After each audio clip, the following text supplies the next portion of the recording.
আপোনালোকে ল' বাজেটত এখন প্ৰাইভেট কাৰ বিচাৰি আছে নেকি আপোনালোকৰ ফেমিলিৰ কাৰণে?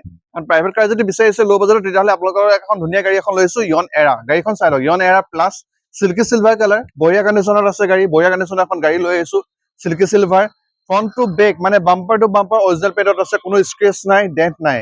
টায়াৰ কণ্ডিশ্যন অ'কে হৈ আছে, 4টা টায়াৰ, মই এটা টায়াৰ কথা কোৱা নাই, 4টা টায়াৰ কণ্ডিশ্যন বঢ়িয়া হৈ আছে। ডিকি স্পেচ বঢ়িয়া পাব, এখন সৰু সুৰা এটা ফেমিলিৰ কাৰণে বঢ়িয়া এখন গাড়ী আপোনালোকৰ কাৰণে লৈ আহিছো। ডিকি স্পেচ পাই যাব, স্পেচটো চাই লওক, লগত আপোনাৰ স্পে টায়াৰ, জেক, হুইল ৰেঞ্চ সকলোখিনি আমি প্ৰভাইড কৰিমেই, গাড়ীৰ লগত থাকিবই, সকলোখিনি চাই লওক, ভালদৰে এবাৰ চাই লওক।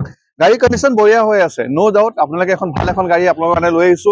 ইণ্টেৰিয়ৰটো অকণমান দেখাবলৈ চেষ্টা কৰিম, টায়াৰৰ কথা ক'লোৱেই, ইণ্টেৰিয়ৰটো চাই লওক, বঢ়িয়া হৈ আছে, টায়াৰ চাওক, সকলো টায়াৰ বঢ়িয়া কণ্ডিশ্যনত আছে, ইণ্টেৰিয়ৰটো চাই লওক। গাড়ীত আপোনালোকে পাৱাৰ উইণ্ডো 2খন পাই যাব, আৰু লগতে আপোনাৰ AC পাই যাব, সকলোখিনি পাই যাব, গাড়ীৰ স্পেচো ধুনীয়া আছে, চাই লওক। আৰু গাড়ীৰ ৰানিং হৈছে, গাড়ীখনৰ ৰানিংটো মই অকণমান দেখাবলৈ আপোনালোকক চেষ্টা কৰিম। অডোমিটাৰৰ ৰানিংটো অকণমান দেখাই, গাড়ীখনৰ ৰানিং হৈছে 47,268 কিলোমিটাৰ। বঢ়িয়া কণ্ডিশ্যনৰ গাড়ী লৈ আহিছো আপোনালোকৰ কাৰণে। আৰু এইখনৰ মডেলটো মই কৈ দিওঁ, 2013 জুলাই গাড়ী হয়। গাড়ী কণ্ডিশ্যন দেখালো, বঢ়িয়া কণ্ডিশ্যনৰ গাড়ী লৈ আহিছো। আপোনালোকে যদি ল' বাজেটৰ গাড়ী বিচাৰিছে, তেতিয়াহ'লে এইখন গাড়ী ধুনীয়া হ'ব, ইয়ন এৰা প্লাছ। আৰু এইখনৰ আমি আস্কিং প্ৰাইচটো ৰাখিছো অনলি 220। 220 ওপৰত নেগচিয়েবল আমি চাই দিম, কিমান হ'ব কি হ'ব, আমি অন টেবল ডিছকাশ্যন কৰিম। আৰু যদি কিবা গাড়ী আপোনালোকে এক্সচেঞ্জ কৰিব বিচাৰিছে, এক্সচেঞ্জো হৈ যাব। যদি আপুনি ফাইনেন্সত গাড়ী ল'ব বিচাৰিছে, ফাইনেন্স ফেচিলিটিও আছে, আপোনালোকে আহক, আমাৰ লগত ডিছকাছ কৰক, অন টেবল আমি ডিছকাশ্যন কৰিম।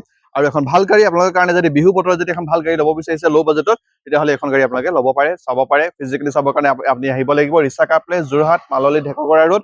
আৰু অন স্ক্ৰীণত আপোনালোকক কণ্টেক্ট নাম্বাৰ দিয়া আছে, আপোনালোকে আমাৰ লগত ফোনত যোগাযোগ কৰিব পাৰে। Thank U.